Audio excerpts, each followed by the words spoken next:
Сега ще покажа плъзгаща вендуза и вече в последствие ще направим и... С това започваш начало. Не, аз в момента само показвам за вендусотерапията. Когато се прави друг вид терапия с масаж, не е по този начин. Първо се поставят вендуските. Искам да ви покажа просто плъзгащата вендуска как е. Тя спомага също за раздвижването по цялата зона.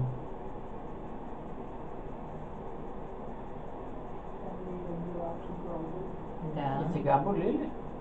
Не боли, но усещам където ми е Проблемната част. Обажда се отвътре.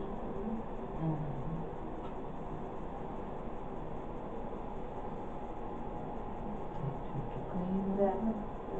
Значи много интересно посиняват местенцата също, където се мини, когато има сериозен тип проблем.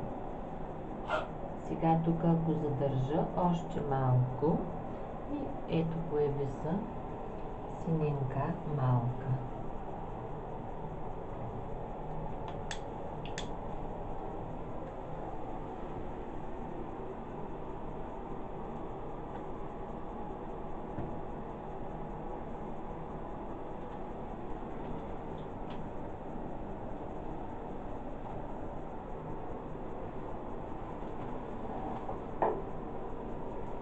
И ти от аптека ли къде се купуват също?